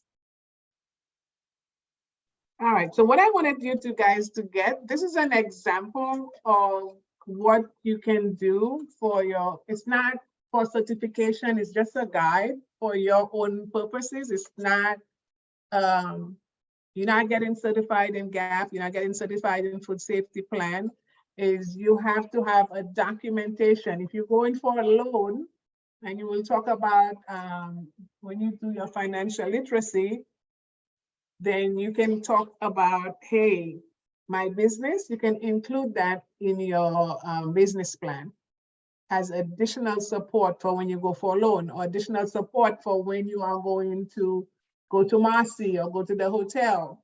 And if you go in there and you have this information and they're looking at somebody else, then that gives you a competitive advantage that they know what you're doing and they can work with you on that one. So it starts off by saying, agro-processing, do you operate a farm that grows and or markets fruits or vegetables? And you just, this is again a self-assessment. Yes or no. Have any employees or family members working on the farm? It should say been sick. Have a flush, do you have a flush or portable toilet on the farm? That should say yes. If you say no, that's a risk. Irrigating any produce acreage, then you have to put which one, yes or no. Use water from an on-farm well for irrigating or spraying. Again, remember we said the well water is not the best water to use on your produce. Do you use chemical or pesticides for control of weeds or insecticides and disease? Again, this is not holding you accountable. This is just saying that I know what I'm doing on my farm. You could be doing those practices and it's okay, but at least you know what it is and you can communicate that to others. Again, are you applying manure, fresh or slurry to your produce at any point during the crop rotation? Pile or store manure or slurry for land application close to yours. Go to the next slide. Okay, somebody said they cannot edit it. You cannot type your information in there. I think Kathleen said you had to print it or turn it into a PDF. Can anybody fill it in online? Can you fill any of the journals online? Or just this one? Did anybody? I don't have toilet on the farm and so afraid of the long creature. So somebody said I can. I just want to know if there's anybody who can. Well, Pauline, can you take a note? And follow up and see how we can make those printable, not printable. We can fill them in fillable. I printed mine. Okay. But I printed from page 13. I didn't even realize I was missing from page 10. You have to print. Okay, you don't miss anything because it doubles it again. So you didn't miss a lot. Because those two forms, it was a duplicate, you get to see it again. Oh, okay, all right. So you didn't miss much. You saved 2 sheets of paper. Okay. All right, so Pauline, just take a note because it looks like we are having problems for people to fill them. When you click it, you can actually put the tick where you want. So it does work. It does work? Oh. Yeah, because when I open mine, I could click it. I open it in Edge. I think that's a difference. Some of them you have to open with either Adobe or something. So Pauline, I guess just what we need to do is just follow up and making sure that we put some instruction on how people can go and do it, all right? Sophia, we will do. We will do so.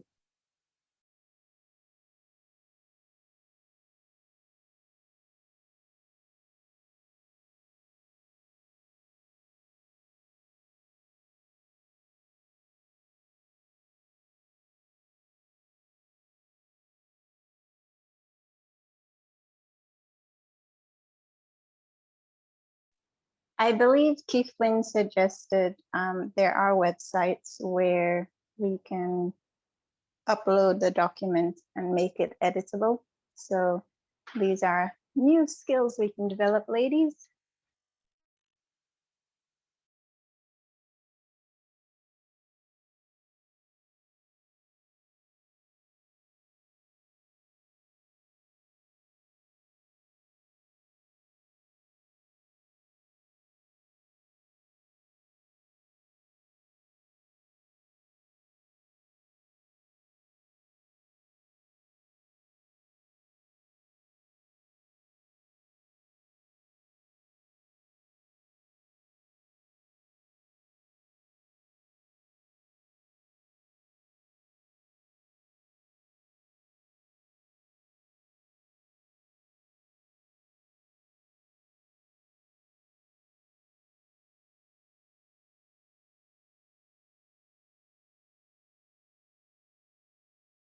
Is anybody there or did I lose everybody again?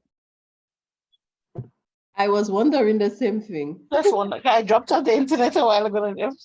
I'm here. Okay. I'm here. I'm here. We are here. I'm here. I'm here. I thought something was wrong with the internet. Theo, is everything okay? Okay, well, I think if you download Microsoft 360 Office, I think you can edit it on that app. Because I can edit mine on the app. I think Theo dropped off. I don't see her as part of the participants. So she must have lost connectivity as well. I think the internet is in trouble. You could use an app called PDF Filler. So when you go onto their website, it allows you to edit the app, or you can use Adobe and you can insert text box and put the check marks there. I'm actually seeing it. The textbook is up, right? Somebody's textbook is up. Is that from are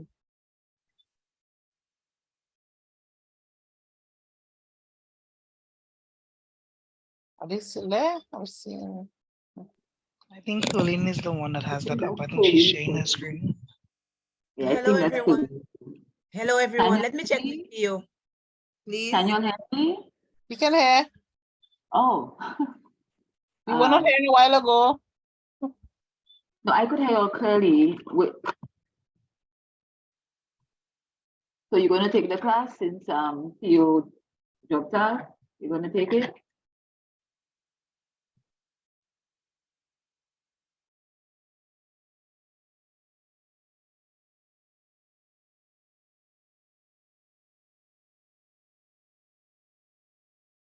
Well, it's about 10 minutes to 8.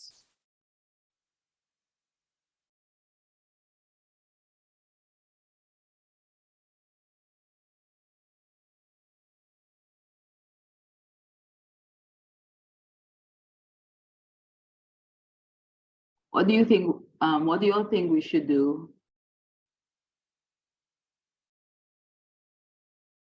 We can continue next class if she's not Yeah. there. End the I class. think we should dismiss class. Hello, people. Can you please wait for further instructions? Can what? Theo will be coming in. Okay, coming great. back. Okay, no problem. Guys, sorry, I'm back. Hello, are you still there? Did you stay? We all there. All right, sorry about that. My line got cut off. I have no idea, and I was having problems getting back on it. Okay. So you guys were talking among yourselves. Did you guys know I wasn't there? All right, so let's go back on the forms. So we don't have to go through all of the words, but what you need to do here is read all of them and say yes or no. And try to be truthful, because what you're gonna do, then when you go back, keep going. Go on. Next one. So this slide is giving you examples of what you should have in your plan, right? So when you create your plan, make sure you have all those elements or whatever that is for you, and you tailor it. So your farm location and your land management. So if you have a map of your farm, that'd be great. So, and then the map, you have to say what's adjacent to you, what you're next to. Are you adjacent to anybody that has an animal farm? Are you having a water next to you? So take those into consideration. What type of crop that you're producing? Is it produce? Is it roots, spices, and so on? What policy you have for your workers? And we heard Ms. Hill said there's a lot of policies. We just have to go find them. Health and hygiene policies for visitors. What do you expect from your visitors when they come in? What type of water are you using? What chemical application? And again, traceability, if you have one, if you don't have one, okay, this is just about what you have, right? And where you are on your farming. Your manure usage, your compost usage, what are your procedures? So each of those things you have a procedure for. Remember I said, if you do not document it, that means it's not getting done. So how are you documenting that it's getting done? And go to the next slide. So that will be the cover of your plan. If you can print it, create your own plan. What's your name of your business? Or if it's just your own name, the contact person that's on there, what are your credentials? You can say age. Pauline, you can go to the next slide, please.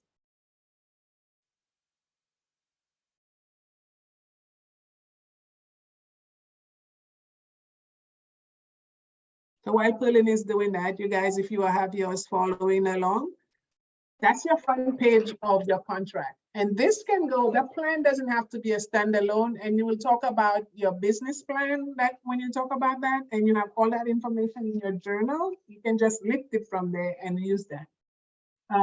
Your certificates, are you a farmer certified? And I think when you take this course, you will be. You can put your Helen data, you can put, even though you're not certified for GAP, but you can put GAP awareness. That's credit for you, right? On there, you can put food safety awareness, even though you don't have a certificate, part of the training. So you can, don't be stingy, put all your certificates on there. And then your address and email or any information. That's for your customers to find you and everything else. And that's why I said you didn't have to print it again, because you have two more, it's the same thing. That you fill that out to do your assessment for yourself. This is for you. Those 2 pages are for you to get an idea of where you are. And Pauline, go to slide 17. Now this is information that you can use. And you want to look at your management area. I gave you examples of a best practice, minor adjustments needed, concerns, and needs improvement. So when you do your previous 2 pages, you're gonna say what it was, where you fall, are you on best practice? And then you score yourself 1 through 5. And then you can decide where, if you are all good on best practices, then you give yourself a 5 out of 5. If you have minor adjustment, that's a 4, and so on and so on. And then you can assess yourself where you need help. And once you have identified that there is needs improvement, make sure you have a documented action plan of how you're gonna handle it, when you're gonna handle it, and what's the expected outcome. Even though you can't do all of them in little pieces, but just make sure that they see that you can do that. And use that form to fill out your own form. And you can take out the information to populate your own documentation in. And you can use that for anything in your farm, not just for produce. Anyway, you can use it even if you have an agro-processing or your manufacturing products. This is not just for the farm. You can just change it and put the content to apply to you. And the last page is supposed to be a blank one that you can use and make copies of. Page 19, sorry. So once you get a chance, print it, because right now it doesn't seem that we can fill it in online until Kathleen and Pauline do something about that. And take some time based on where you are. Again, if you are a small farmer just doing home gardening, then that's not, you don't need to do that. You just need to keep it simple. If you are at a different level, based on where you are, determine what you want to use. But if you want to sell to the markets outside of going and sell it by the street, you want to get into the market access to the hotel, this will give you a step ahead. Okay, so that's all we had for the day. We have 4 more minutes. We can take questions, feedback, anything that you have. Now is your time. Anything I said that you want to clarify, anything you want to add? Ms. St. Hill gave us a lot of references. Pay attention to them. The question I have to ask, where you have to grade yourself from 1 to 5? Oh, on that page. That last page. That's page 19. Page 17 or page 19, they all are the same. Okay, all right, thanks. Right? So if you have a best practice, that's a 5 out of 5. Okay. Yeah? Yes, thank you. Okay. Am I going to send it to the WhatsApp group? am I gonna send the food safety plan? It's already in the group. You have it as part of your digital journal, if that's the question. Joanna, is that what you're asking?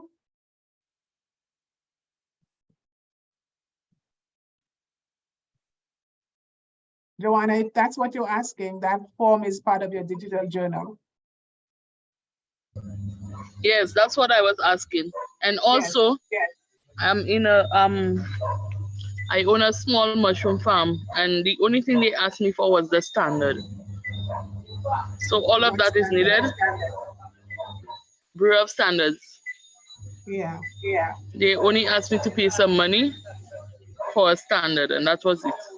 Okay, that's all they asked. I think in right now the standards again, nobody's enforcing it. So you have to do what you have to do to get along.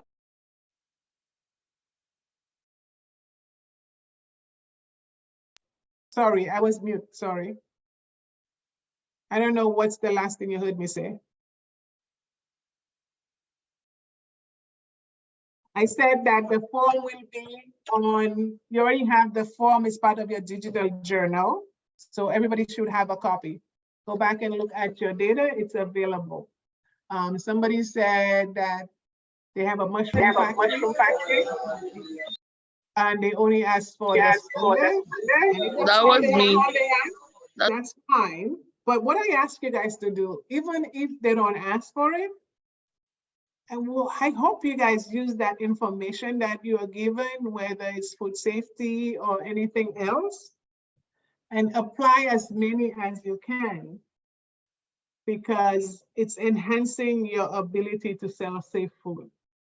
So even though there's not a requirement, think of it as a step, an advantage that you have, and apply as many of those principles that will help you without creating a burden.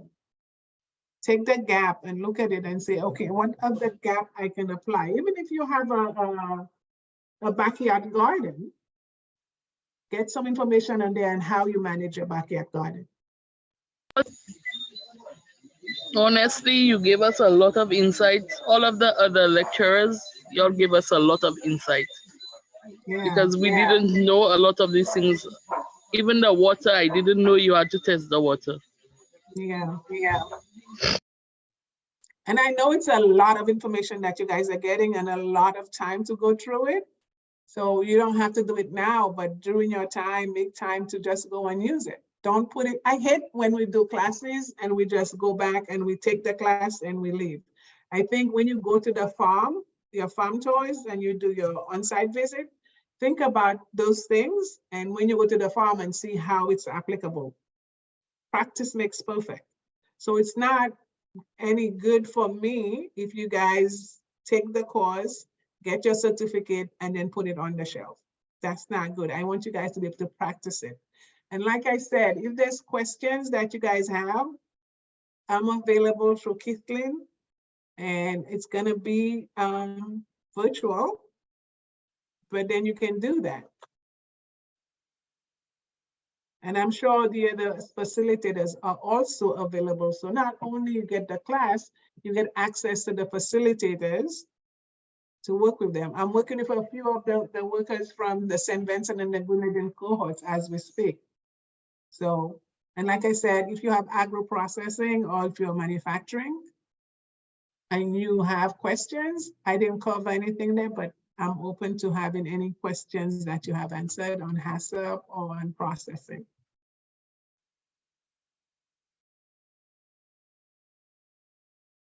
Any other feedback? Excuse me. I'm not sure if someone has asked because my internet dropped a bit just a while ago, but the food safety plan you just Pauline just, well, the one that's up, would it be a plus or an asset? Let's say if one of the government agencies were to visit the farm and you have that already prepared to show them, how does that work out for you? Ms. Hill, can you help us? Yeah, you can use it for your certification if you wish. Because there are forms of certification that, I mean, even nationally, that they work towards. I know agriculture at one point was looking at a certification program. At the time, it was Anthea Joshua who was, or I think, spearheading it. She has since retired. However, if you decide to do other forms of certification, just as they do for facilities, not just the farm, but like agro-processing facilities, you can opt to get certified. So you have the opportunity to get your product certified, as well as you can get the facility or your farm certified. And you have the issuance of the mark as well for your product. So you have the mark or the standards logo. That is an advantage. I'm sure you'll have seen the mark on certain bottles, bottled water, right? Can you tell us a little bit more about the mark? Pardon me? We have a national standard mark and a national logo, the standard logo. So the mark basically is affixed to a product. So where you want a product to be certified, the Bureau goes through the certification process. They have a process for the certification.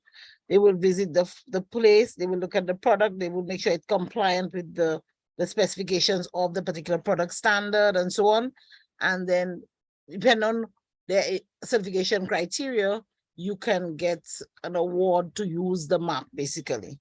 So your product, if you, let's say you're doing a label with mushrooms and you've been awarded the product certification, you get to put the solution standard mark on your packaging basically.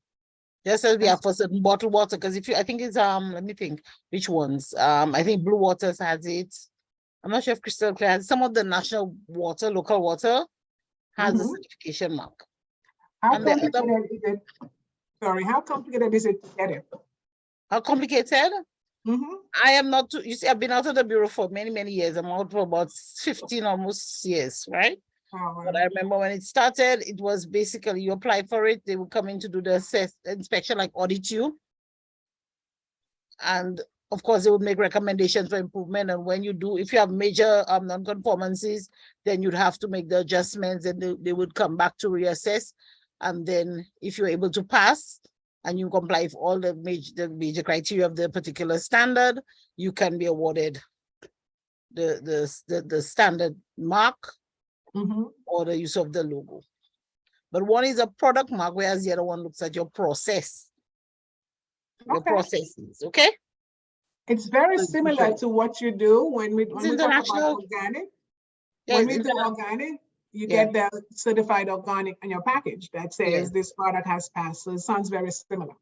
Yeah, it's the same process because we are national. It's a national conformity agency. It's the same everywhere. They are members of ISO. We are members of international bodies like the IEC, sorry, and so on. So it's not that we don't have information here, and the officers are trained. They are part of many of the international organizations, and the rules apply just as they do. So what I find is, maybe, I don't know if everybody is aware of it and have access to it. The more we talk about it, the more we can bring it out. And even though we don't have enough people to go and validate it or to certify it, but if people are aware of it. Yes. I think mostly because they're voluntary, they don't police it, they don't enforce because it's voluntary. Right? And with the resources we have, it's very limited. So we normally just encourage people to do the right things, get the standard. I'm sure if you came to, especially me, I'm working with the Ministry of Commerce. So I'm one of those who'll always be an advocate for standards. So if you work with me as a client, I will tell you, make sure you visit them and get that information and apply it. So, but it's just that there's nobody coming to inspect you because it's not, there's no legal mandate for you to do it. Yeah. Not like the public health regulations, which is also tied to the tech regs for food safety. It's tied to the National Food Hygiene Standard. So you have to comply. Even now I'm seeing there was a recent PR there's a bill for food safety bill.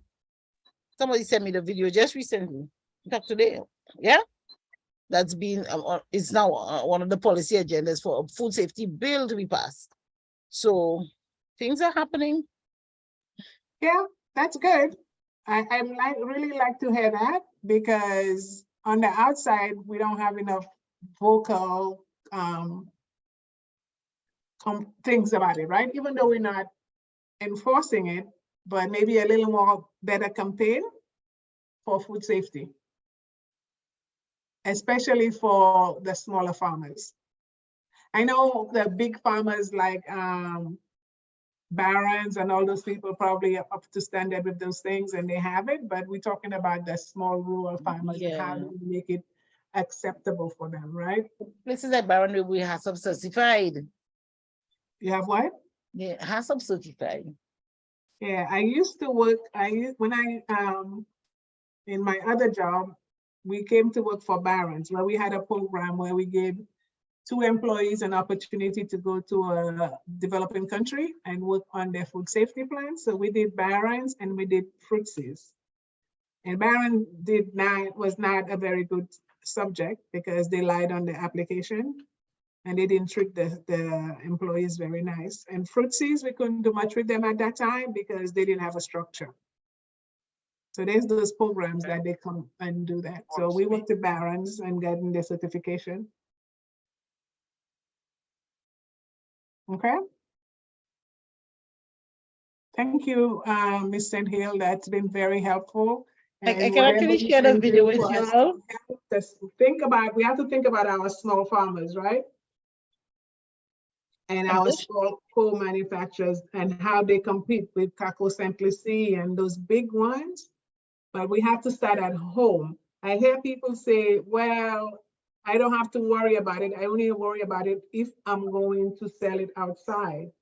But food safety of our people starts with us. We still have to give our people safe food. Yes, it'd be good for us to go on the outside, but let's not forget our people, our consumers as well. Oh boy. Okay. We have chance for one more comment or one question. If I may, Theo, just to follow on the heels of what you're saying, with practices, you know, like anything from sports to business, it's a habit that you build up. And there's such a great push for us to do things in great, you know, big ways. But if we start with the micro and become consistent implementing these programs on a very small scale where we are right now, then as we scale, we're already in the habit of doing it. And you'll trip on yourself less, and there'll be much less of a growing curve as you expand and scale your production.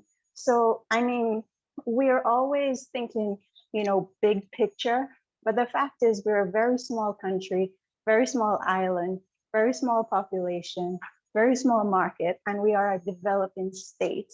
But that doesn't mean we're going to stay there. So if we're all implementing these programs early on and, you know, refining our habits with the small things, then as we grow, we'll be able to achieve more because we've already done the foundation. So thank you for that contribution to encourage everyone from backyard farmers to start seeing what you can implement from now, because that is what I have experienced. If you manage the micro, then on a micro scale, then as you grow, you just keep up your momentum.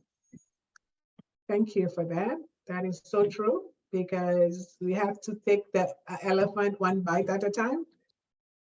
And just because somebody don't tell us to do it and nobody's there to watch us, and that's your culture, right? How do you do the food safety culture? Always remember, I'm making food to sell. And maybe I can only write it down on an exercise book or on a page, but I can do that.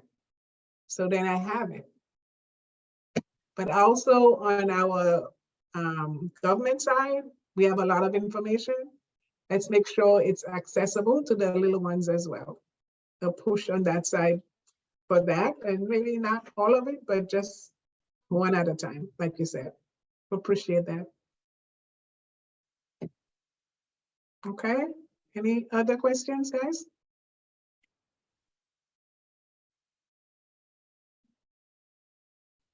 Anything you would like to see specifically? Because we're gonna do on Tuesday, I'm gonna cover organic versus natural, and I'm gonna cover certification processes.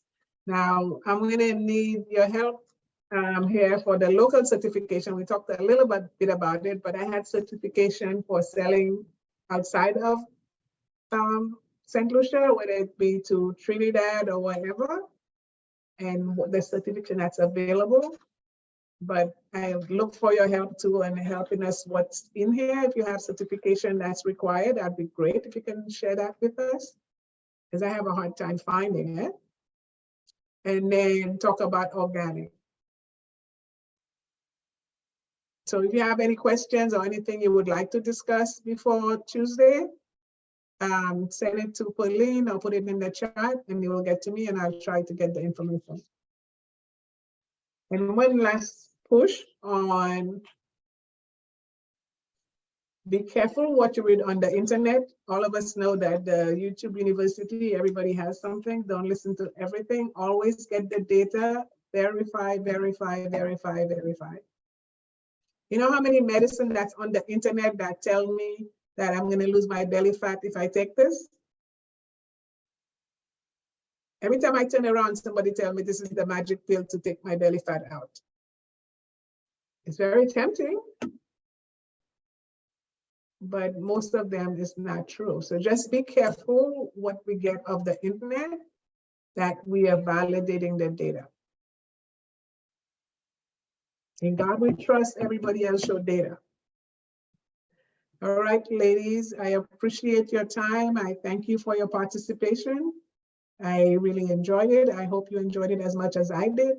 And that information can be more useful than we said, not just a certification, but you can find something in there that you can apply to your daily life. And with that, if there's nothing else, thanks, Pauline, and I will see you guys for a closing session on Tuesday, May 2nd. And I apologize for the interruption earlier. Okay, bye everyone. Thank you, Theo, for a great session. Ladies, thank you for joining. I sincerely appreciate your attention. And remember, if produce is contaminated with a pathogen, it cannot be easily removed. Okay, have a good night. Good night. Everybody. Thank you. Good night, good night, good night. Pauline. Pauline? Yes, Theo. Can you put in the chat that I need 2 people to do the wrap up for Tuesday? Sure, I will. We forgot to ask for it before everybody left. Okay. Thank you. You're welcome.